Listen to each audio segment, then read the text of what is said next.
Okay, welcome back, everybody. And to kick us off this morning, we've got a triple header. So we've got Chloe, Jennifer, and Claire. I beg your pardon, Charlie joining us.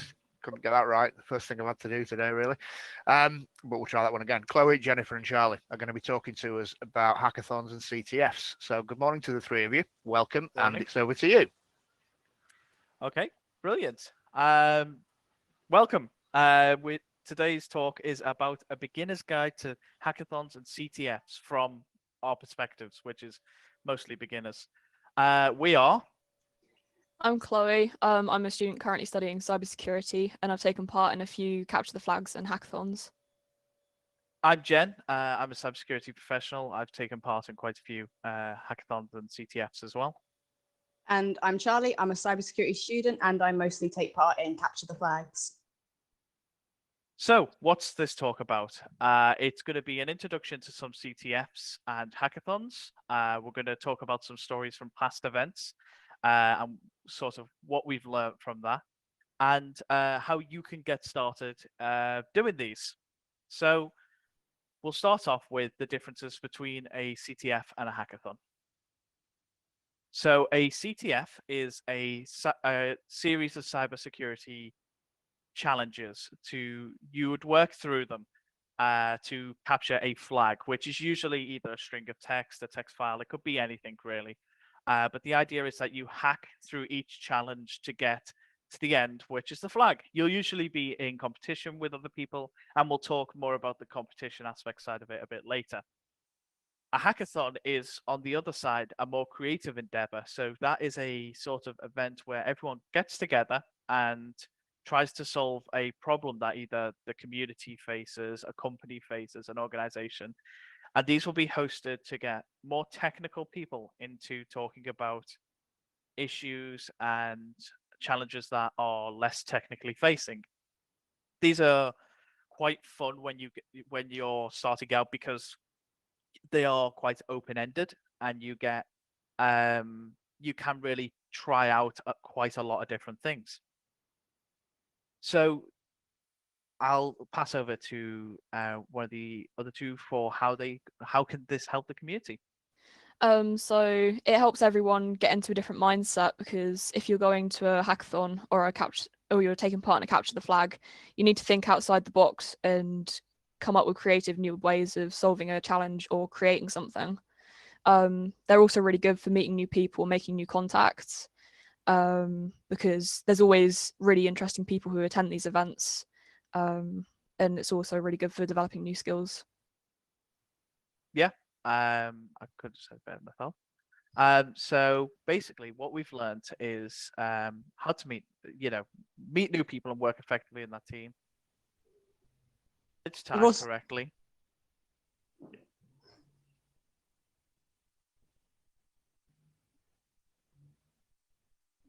Sorry, it's just frozen there for a second.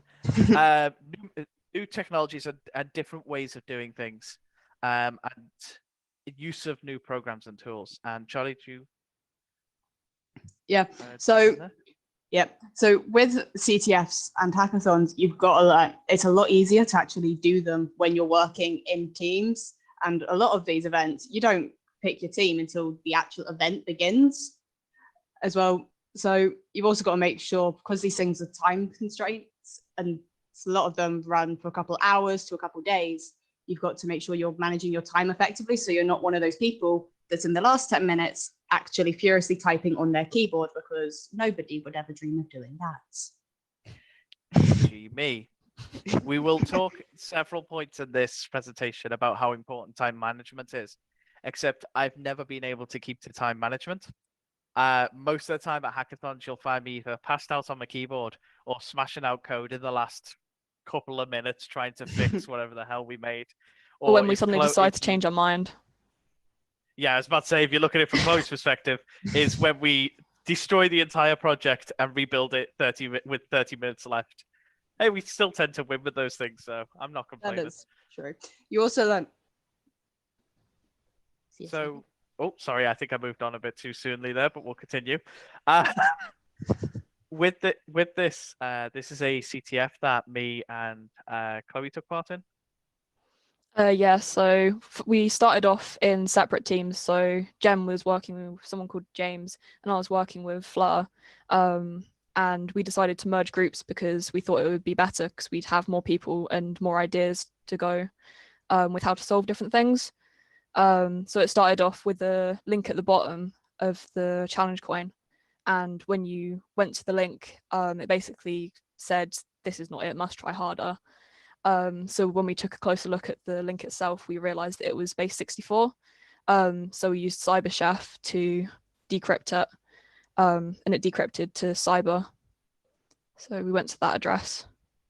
Yeah, and this was quite a challenging CTF. This, I believe, hasn't been completed by anyone since, and we were the first to complete it. This involved basically 6 months of us being on Discord with each other every night, kind of till the early hours of the morning, going insane doing this. And when we were trying to collect all the information to kind of tally up what we had done for this, we had to dig through months of insanity, basically. And Multiple group chats Oh yeah, on different platforms. yeah, we'd hop platform every couple of weeks for some reason. But yeah, a lot of this we learned over time, and it was a lot of new things. But we did use some interesting tools, which were these. CyberChef, which is a GCHQ tool, which is on GitHub, which was a godsend, because genuinely going through all these, you had to decode and encode so many different things that it was really useful. We also used Wireshark, Cleopatra, John the Ripper, and GIM.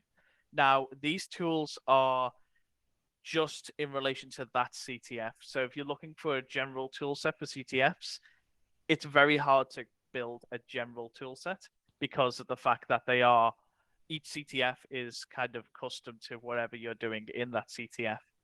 But these are just some of the tools that we used for this CTF. And here's another CTF we did.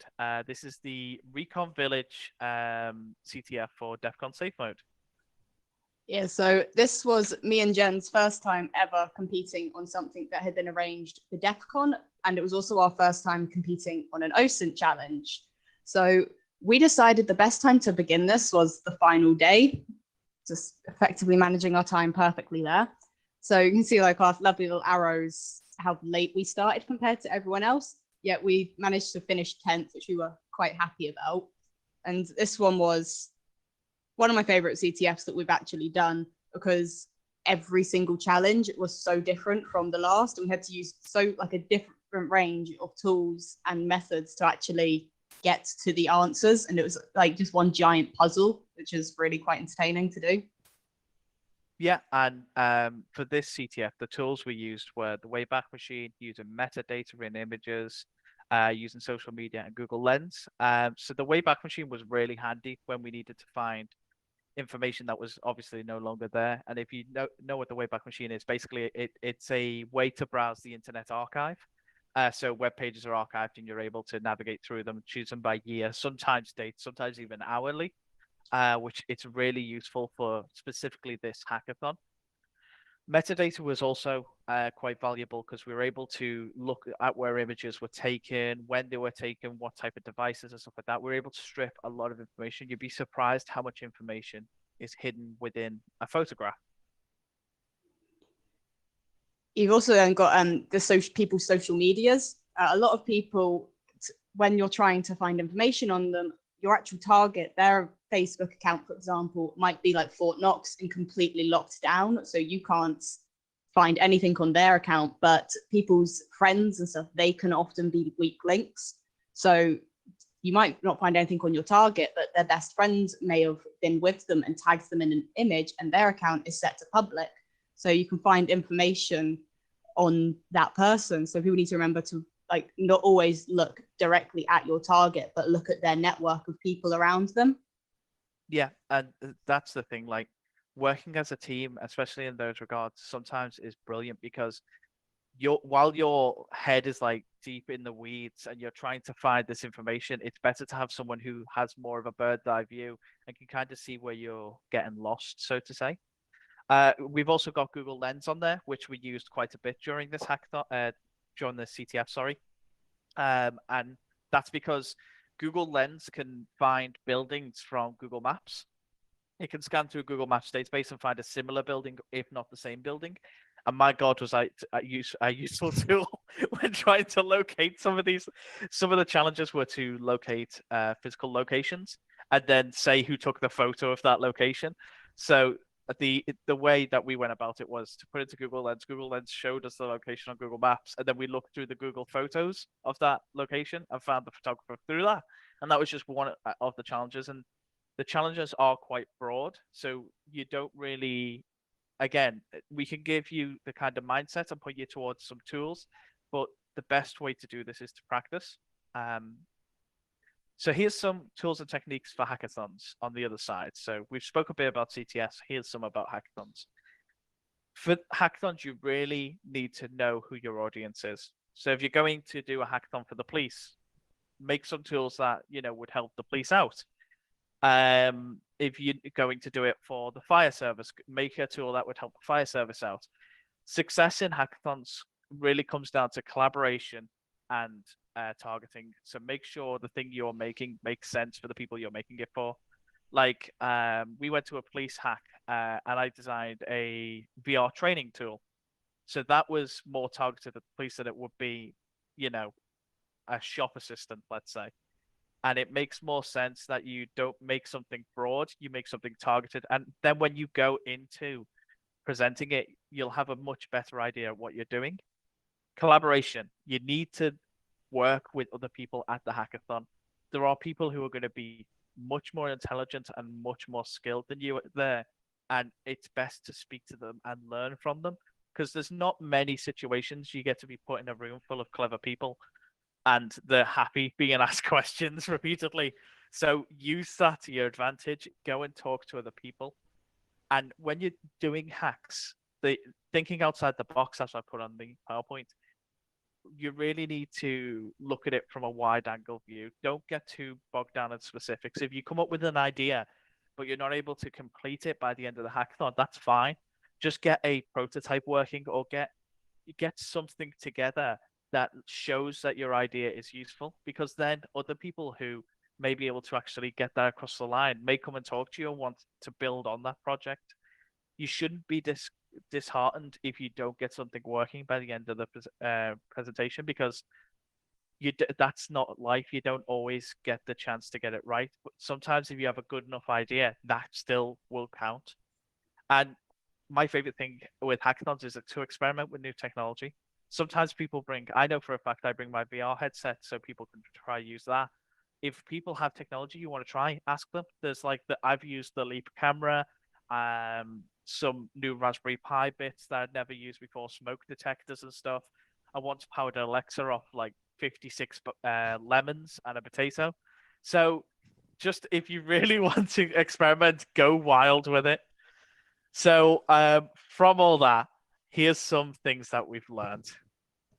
Obviously, time management we've preached, and that's because it is really, really important when you're at these events, because there's only a certain amount of time that you have, so you need to be able to prioritize what you need to do and make sure you evenly distribute the tasks so that everyone's helping out.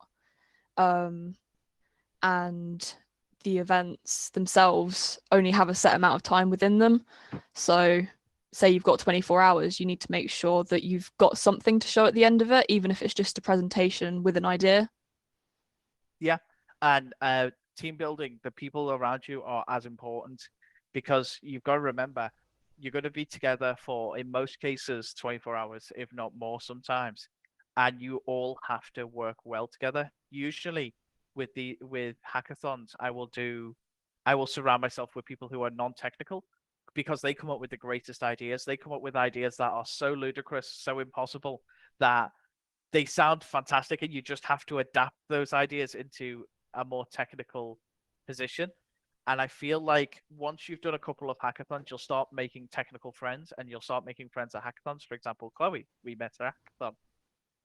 And then you'll start working together. And when me and Chloe go to hackathons now, we know each other's strengths and deficits. So we know exactly what tasks we can dole out, and that helps with the time management side of things as well, because you know who's good at what and who you can delegate to who. Yep, and also at CTFs and hackathons, like it's completely fine to ask questions because you're not going to be the smartest person in the room. No one is. And so if you don't know how to do something, chances are there's another person in the room that does know. And in this community, a lot of people are just super helpful. So if you don't know how to do something, chances are they'll show you how to do it if you just go up to them and ask. And but also, especially on things like OSINT, you've got to think how the person you're trying to find actually is thinking. So you've got to get into their frame of mind and ask questions how they would be thinking. Yeah, and it's about reaching out and trying to collaborate with people. There are people out there who are waiting for you to like reach out and learn from them, so to say. A lot of these places will have an expert or someone who, let's say for that police one, there were police officers there we could speak to who would know about the specific thing we're building. And you but had may the not know. sponsors as well, Yeah. Or because may, they'd help but- out. Yeah, exactly. And these companies who reach out to help these hackathons and CTFs will send people that you can talk to who are more than happy to help you out. So here's some information if you want to upskill and want to actually learn some of the stuff we've been talking about. So one of the places you could do that is Hack the Box. Hack the Box is a free website. You will have to hack into it to get an account, but trust me, there's a million tutorials on how to get an account. But once you are in, there are campaigns to take you through each step of stuff we've been talking about to teach you how to do CTFs. It'll teach you the mindset to have for hackathons and will really train you in the way of thinking for this. And there is also Yes, so Immersive Labs is really good for teaching you things from the complete basics. So they've got like paths that you can take from things on like Linux command line and operating systems to also showing you how to use popular tools like Wireshark, Nmap, and also how to do things like encoding and encryption. But unfortunately, it is a paid for thing. It's like me and Chloe get it from our university.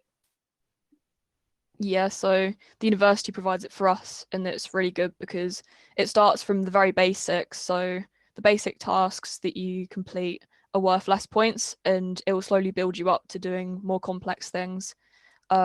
And you get more points for however hard the tasks are.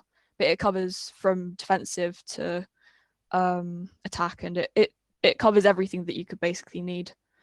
And to be fair, most CTFs are laid out like that. They will have easy tasks which are worth less points and hard tasks which are worth more. And it's a good way of training for them because you'll sort of already be in that mindset of, you're able to get the easy points and the hard points. You spend a little less time on the easy ones and more time on the hard ones. Right? Okay. Oh, wrong slide. Oh, okay. And that is the end of our presentation. These are where you can find us. I've got my website there. We've got Twitter handles. And if you have any questions, feel free to ask.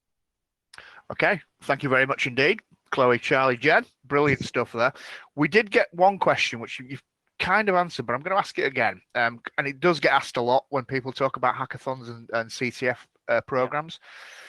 Yeah. Is there any advice for non-techie noobs around getting into these kind of activities?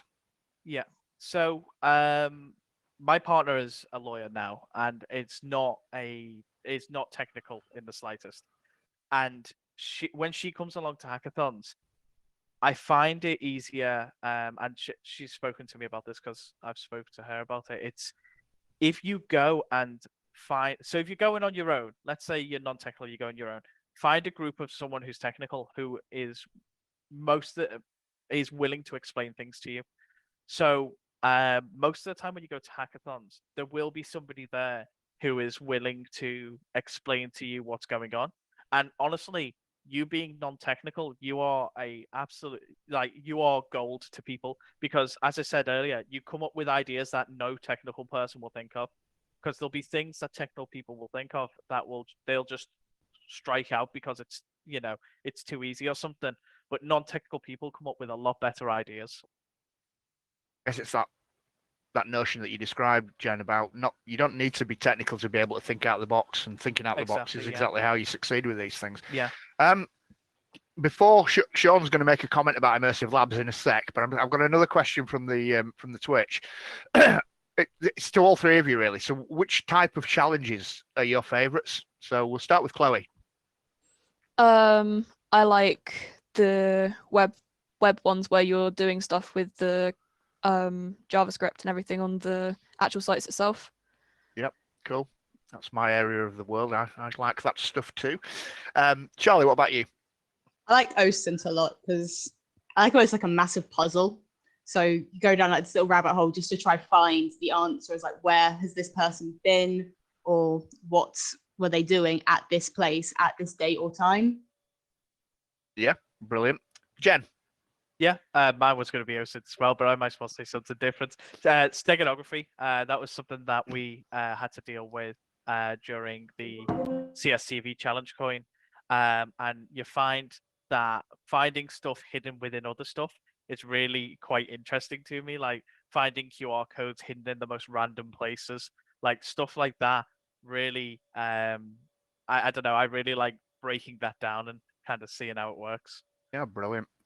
Another question we've got, they're flying in. What was your fondest memory of the CSCV coin challenge and why? I can probably. I think it was the team aspect. Yeah. The 9 times out of 10, I wouldn't have continued with this if it wasn't for my teammates.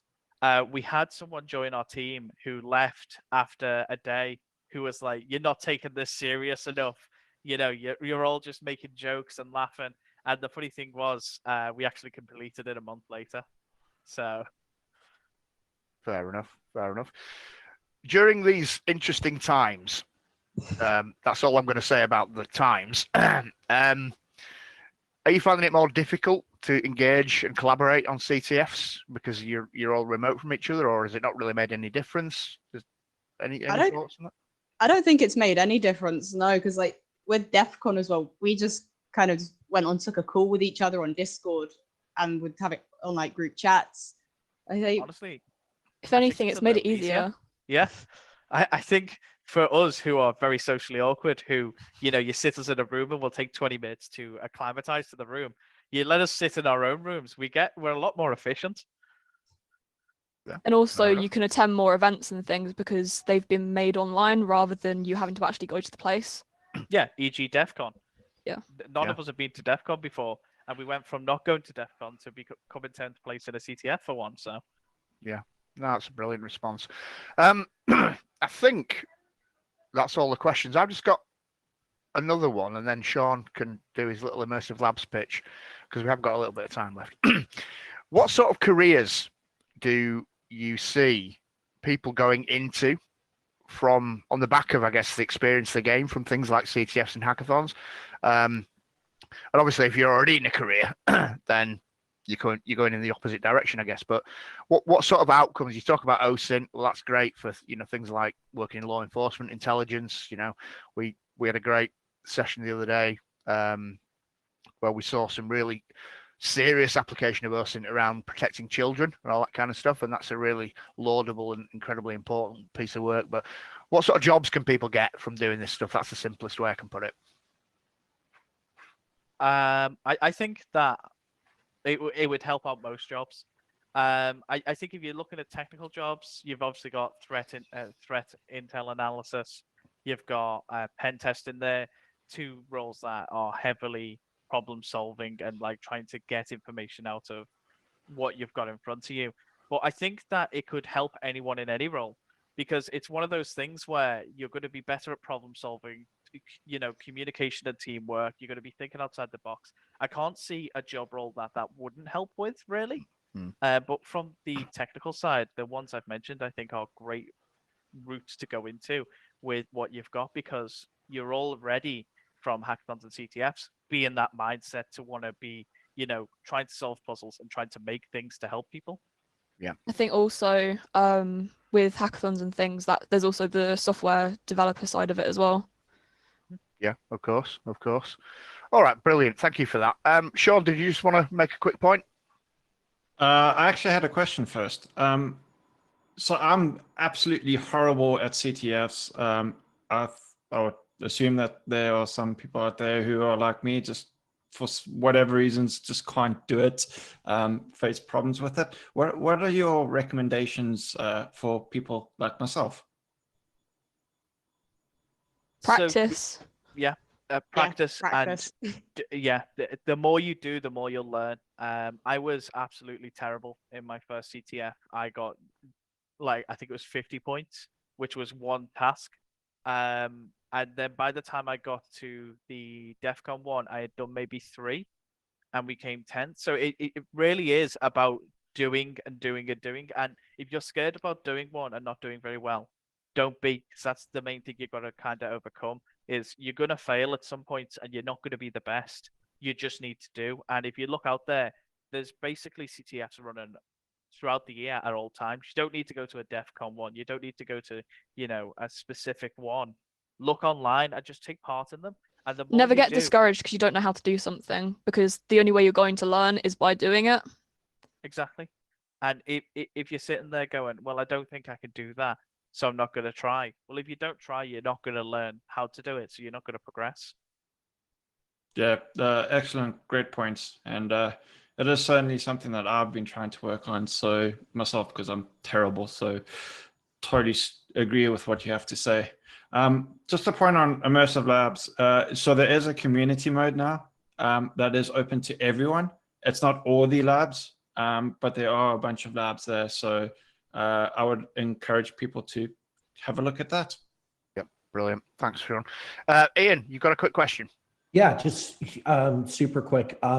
Do you feel that having like CTFs and are good for resumes, or is it something that you'd say talk about in a job interview? Just sort of wondering how CTFs might sort of add some distinguishing characteristics for people just starting out. I think it shows that you're actually interested in the subjects, and it also look good depending on how you've come and everything, because it shows that you're actually getting involved in the community and that you're taking part in something.